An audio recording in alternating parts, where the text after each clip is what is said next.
Sophie had been counting the days all week, her mind buzzing with anticipation for girls' night, a rare escape from the monotony that had crept into her life with Daniel, her husband.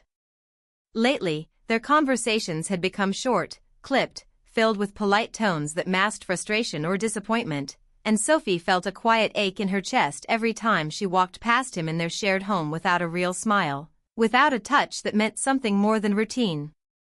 She stood in front of her bedroom mirror, holding up a dress she hadn't worn in months, a dress that made her feel alive, confident, almost like the Sophie she remembered before responsibilities, routines, and the quiet drift of familiarity had dulled her sparkle. The fabric shimmered lightly in the soft glow of the lamp, and as she slipped it over her shoulders, she felt a flutter of excitement that surprised her, a reminder that she still mattered to herself, that she could still feel beauty and energy in her own skin. Daniel walked past the doorway, his brow raised in that mixture of curiosity and something she could never quite read, the silent calculation in his eyes that made her pulse quicken and a small twinge of guilt appear in her stomach because she knew he had been feeling distant too. She turned to him, half smiling, and said with a teasing lilt, "Well, I might meet someone better tonight, so I had to look my best." She meant it as a joke, a playful push at the stiffness that had settled over their home, a way to make him laugh, maybe even spark a little fire of attention, a glimmer of what once had been spontaneous and easy between them. Daniel's face tightened, though, the smile he tried to form faltering at the corners, and Sophie felt a sudden, sharp uncertainty grip her heart, the tiny pang of realizing she might have misjudged how her words would land. "It's just a joke," she said lightly, stepping closer, reaching for his hand, but he moved away, his silence heavier than she had expected, the distance growing with every passing second. She tried to brush it off, telling herself that he would laugh, that he always laughed eventually, that this was just one of those small bumps in a long marriage, nothing more, but inside, a knot of unease tightened, and she wondered, fleetingly, if she had crossed a line she hadn't meant to see. Her friends were already waiting, a group of women whose laughter had always been a balm to her spirit, who reminded her of who she was outside of being Daniel's wife, and she told herself that the night could heal the unease, that a few hours of laughter, of shared stories and wine, could reset everything, give her perspective, and maybe even give Daniel a little time to cool down and find humor in her words. As she slipped on her shoes and adjusted her hair, she felt a surge of freedom, a heady mix of thrill and guilt, knowing that stepping out the door meant leaving a piece of tension behind, but also stepping into a world where she could laugh without looking over her shoulder. Daniel's eyes followed her, silent, heavy, and Sophie caught the shadow of hurt or maybe anger that she couldn't quite define, and the sight made her stomach twist with worry, but she forced a small, confident smile, pressed a kiss on his cheek that he barely returned, and walked out the door into the crisp evening, the air tingling against her skin, carrying with it the scent of possibility and the faint ache of uncertainty. As she drove, the city lights reflecting in the windshield, she rehearsed the stories she would tell, the jokes she would share, the laughs she would try to draw from her friends, all while a quiet, nagging thought lingered in the back of her mind. Had she really thought through what she had said? Had she really considered how fragile the line between teasing and hurting could be? But Sophie shook her head, trying to banish the doubt, telling herself that a joke was harmless, that Daniel would see it that way too, that he would understand the light-hearted intention behind her words. And the night would pass with laughter, maybe a little harmless flirting from strangers in the corner, maybe a raised eyebrow from a friend teasing her, but all in good fun. Yet as she stepped into the warm glow of the restaurant where her friends had already gathered, the voices calling her name, the clink of glasses, the swirl of conversation, a small, insistent pang in her chest reminded her that things weren't as simple as they seemed, that a joke, a few careless words, could ripple outward in ways she hadn't imagined, that even in laughter, hearts could be quietly wounded. She hugged her friends tightly, laughed at their comments, tried to pour all her energy into the moment. But even as she sipped her wine and told her first story of the evening, her phone buzzed lightly in her purse, a message from Daniel, one line that made her heart skip and stomach twist, "We need to talk." Sophie froze, the laughter around her fading into a dull hum as the words sank in. She quickly typed back, "It's just a joke, don't take it seriously." But no reply came. The buzz of the restaurant, the chatter of her friends, the clinking of glasses, all became background noise to the sudden, sharp realization that her playful words had landed differently than she intended, that her joke had ignited a spark she hadn't expected, a storm she couldn't yet see fully but already felt the edges of. She tried to push it aside, telling herself that Daniel was probably just tired, maybe stressed, maybe reading too much into it, that the evening would still be fun, that she could still enjoy the night, but a quiet tension lingered in the back of her mind, threading through every laugh, every story, every toast she made. And as the hours passed, as the night grew deeper and more alive with music and laughter, Sophie couldn't fully shake the feeling that the joke she thought would be harmless, the teasing comment about meeting someone better, had quietly planted a seed of doubt and hurt, one that she hadn't intended and couldn't yet reach. And as she sipped her final glass of wine and looked at her phone again, no reply still blinking back at her, the first real, gnawing worry of the night settled over her. Soft and heavy, and Sophie knew, even in that moment of laughter and warmth, that when she went home, things might not be the same as when she had left. Sophie laughed with her friends, telling stories and reliving old memories, trying desperately to push the gnawing worry from her mind. But each buzz from her phone made her heart jump and her stomach tighten as she saw Daniel's name light up the screen, multiple messages piling up one after another, each more tense and abrupt than the last, and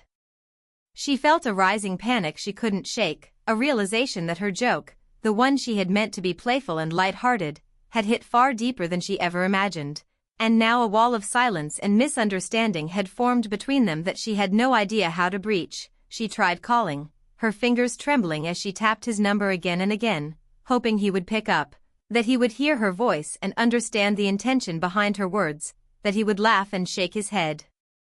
at her playful teasing, but instead it went to voicemail each time, and her texts, which had once been filled with inside jokes and little flirty messages, now lay unanswered, the little blue ticks never showing a response, and each passing minute stretched longer than the last, making the night feel heavy, oppressive, like a dark cloud she couldn't escape, and Sophie felt her chest tighten with guilt and fear, imagining all the ways Daniel might have interpreted her words, replaying them over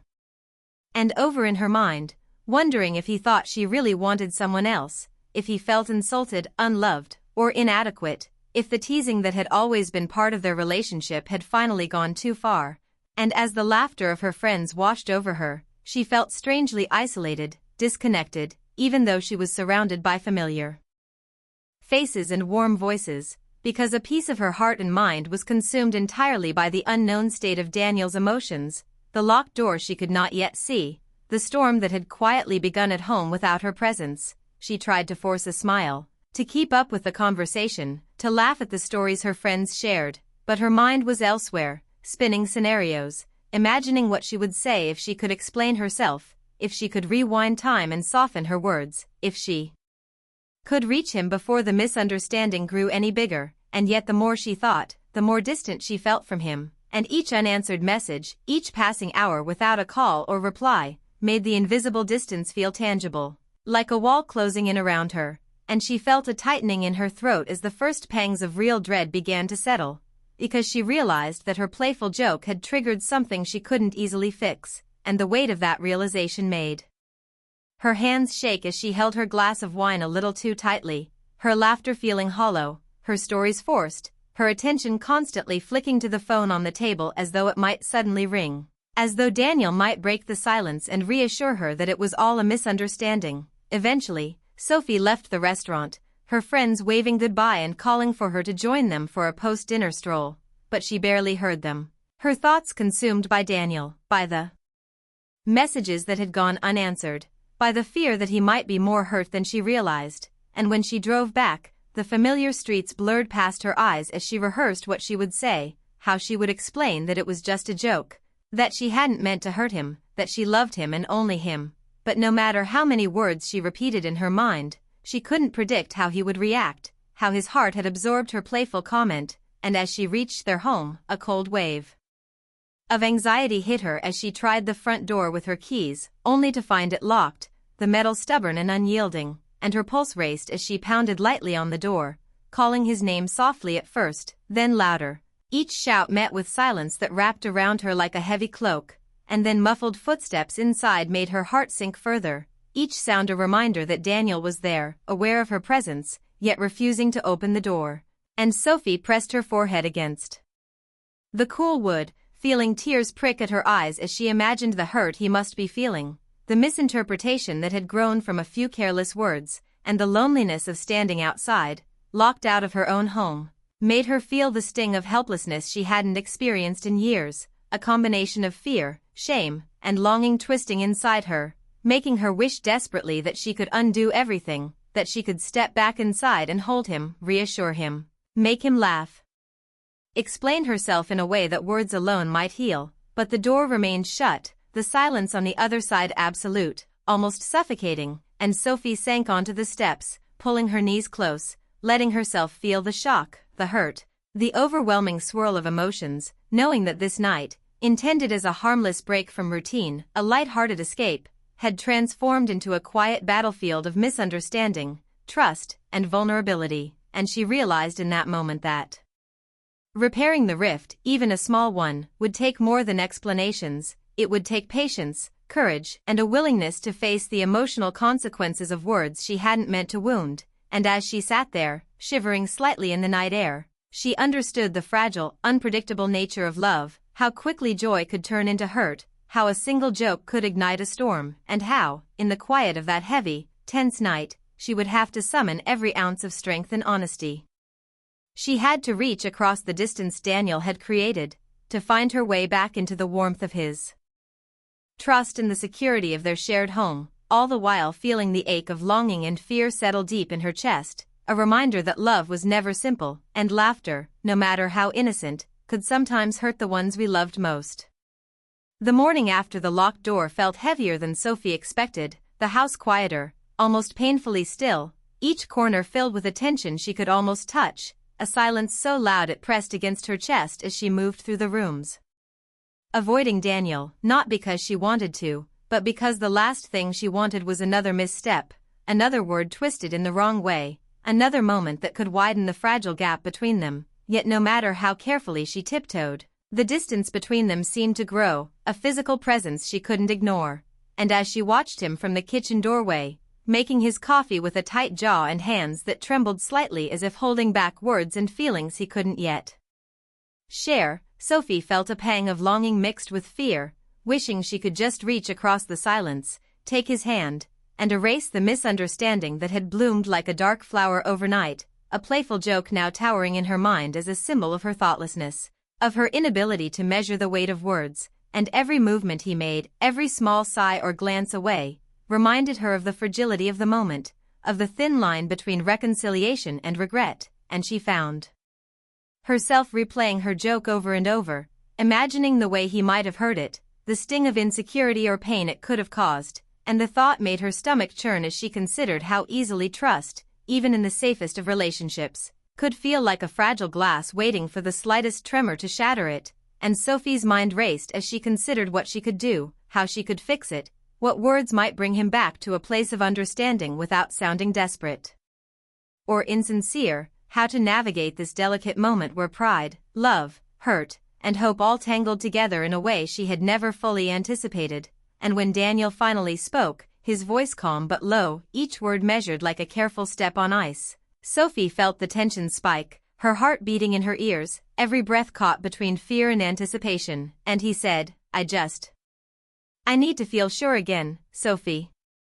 I need to know we're still us, and the simplicity of the words carried the weight of the past nights, of their unspoken doubts, of the cracks that had begun to appear long before her joke, cracks that had been ignored, smoothed over with routine and habit, but never fully healed, and Sophie realized in that instant that this moment was bigger than the joke, that the playful teasing had only revealed a deeper vulnerability, a need for reassurance and connection that had been quietly eroding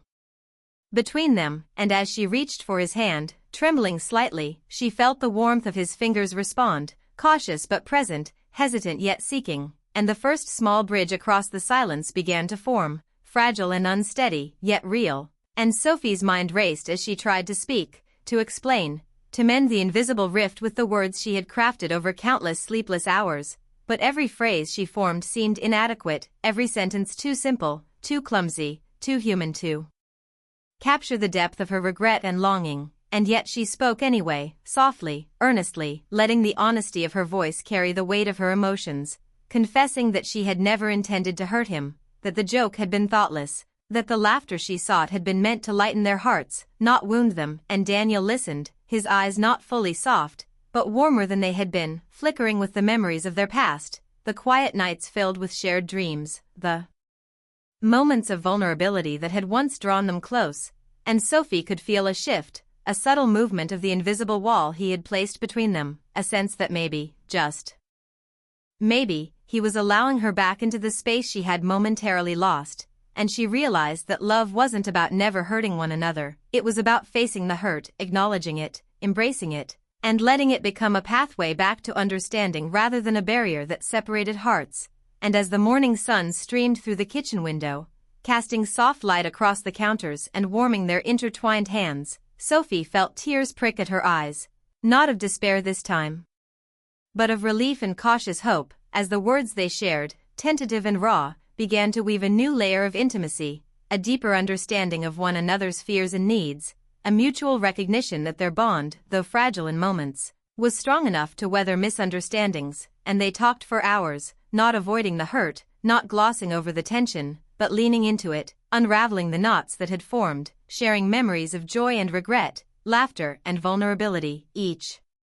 story, each confession, each small acknowledgement of the other's pain building a bridge back toward trust. And Sophie realized that this messy, emotional, raw process was the true fabric of love, that the storms they survived together were what made the calm moments richer, sweeter, and more profound. And as they sat together, exhausted but connected, holding hands across the kitchen table, their eyes meeting with a quiet, unspoken promise to cherish, to protect, to communicate more honestly, Sophie understood that a single joke, though it had caused fear and pain, had also opened the door to a deeper level of intimacy, and that their love, once shaken, was finding its balance again. And she smiled softly, a mixture of relief, gratitude, and renewed devotion filling her chest, knowing that the path forward wouldn't always be easy, that moments of tension and misunderstanding would inevitably return, but also knowing that they now had the courage, the patience, and the empathy to face those moments together. And in that quiet kitchen, with the sunlight warming the room and the hum of their joined breaths as the only sound, Sophie felt the fragile, tender pulse of hope, the quiet joy of reconnection, and the bittersweet thrill of realizing that love, when nurtured through honesty, vulnerability, and courage, could endure far more than a careless joke, far more than a single moment of fear. And as they lingered in the warmth of that morning, hands still entwined, hearts cautiously aligned, Sophie made a silent promise to herself to honor that delicate balance, to cherish the laughter, to respect the emotions that flowed between them, and to remember that even the smallest misstep could lead to growth, understanding, and a love that felt deeper, richer, and more resilient than before. After days of tense silence and cautious avoidance, Sophie finally decided she couldn't wait any longer to bridge the growing distance between her and Daniel. She could no longer carry the weight of unspoken words, the ache of uncertainty, or the gnawing fear that their playful night out might have left permanent scars on their marriage. So she gathered herself one evening, took a deep breath that seemed to fill every corner of her chest with both fear and determination, and approached him in the living room, where he sat quietly on the couch, his gaze fixed somewhere beyond the walls of their home. And for a moment she hesitated, wondering if he would listen, if he would let her back into his heart, if her words could undo the tension that had built like storm clouds over the past few days. But she reminded herself that love wasn't about waiting for perfect moments. It was about creating them even in the midst of fear, even when mistakes had been made. And with that thought, she spoke softly, her voice carrying both vulnerability and sincerity. I never meant to hurt you, Daniel. It was just a joke, and I see now that it was careless, and I'm so sorry. And as she looked into his eyes, searching for a flicker of understanding, she saw the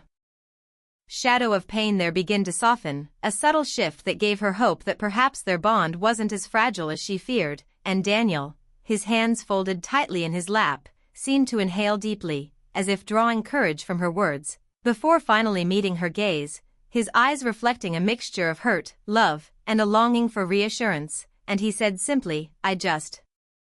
I needed to feel sure again, Sophie.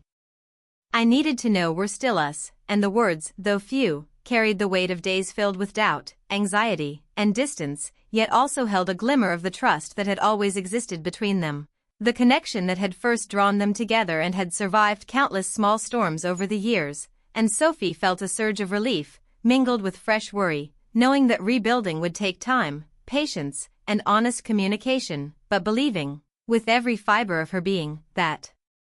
it was possible that love, when nurtured with care, could heal even the wounds caused by miscommunication and momentary thoughtlessness, and she moved closer, reaching for his hand, letting her fingers brush against his, feeling the warmth, the hesitance, the tentative acceptance of a bridge being slowly rebuilt, and Daniel's grip tightened slightly in response, not fully, not yet, but enough to signal that he was willing to let her back in, to let her try, to let their hearts begin the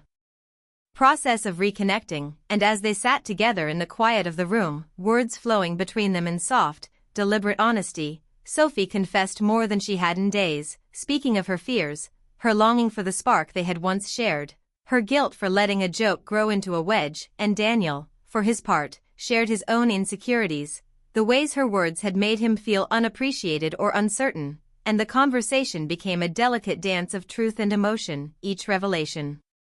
each admission, each apology slowly dismantling the wall that had separated them. And as the hours passed, laughter began to creep back into the room, gentle at first, then bolder, the sound of relief and reconnection, the echoes of shared memories and understanding weaving a new tapestry over the cracks that had appeared. And Sophie realized that the intimacy they had regained wasn't the same as before, it was deeper, more honest, rooted in the courage to confront hurt and to openly acknowledge vulnerability. And Daniel's eyes softened further, the tension easing from his shoulders, his hands finally taking hers fully, fingers entwined in a gesture that spoke of trust, hope, and a willingness to rebuild together. And they talked late into the night, exploring the emotions that had gone unspoken, sharing dreams, fears, and little reminders of why they had chosen each other in the first place, each word, each touch, each glance a stitch in the fragile but growing fabric of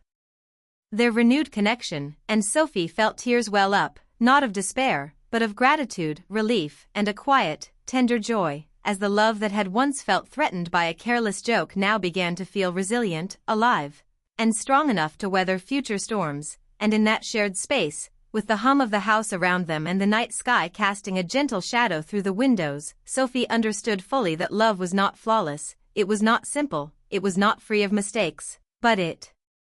was worth every effort, every apology, every honest word, every tear shed in vulnerability. And she promised silently to herself to honor this moment, to nurture the trust they had rebuilt, to cherish the laughter as much as the tears, and to remember that connection required courage and patience, that hearts could heal and grow stronger through understanding and empathy. And as Daniel finally leaned back on the couch, holding her close in a gentle embrace that spoke more than words ever could, Sophie rested her head on his chest, feeling the steady rhythm of his heartbeat, the warmth of his arms, the quiet reassurance that despite mistakes, despite fear, despite misunderstandings, love could endure, and they would face life together, hand in hand, hearts cautiously but fully open, knowing that even the smallest moments of miscommunication could be transformed into opportunities for deeper connection. And as they lingered there, sharing soft smiles and whispered reassurances, Sophie felt the fragile thrill of hope, the sweet comfort of renewed intimacy, and the quiet but powerful certainty that their bond, tested by words and distance, had survived, had grown stronger, and would continue to grow as long as they faced each other with honesty, empathy, and the courage to love fully, even when love felt vulnerable, delicate, and raw. And in that quiet, tender night, Sophie and Daniel both understood that the journey of love was not always smooth, but it was always worth walking together, hand in hand, heart to heart, ready to meet whatever came next with trust, understanding, and the quiet joy of a love renewed.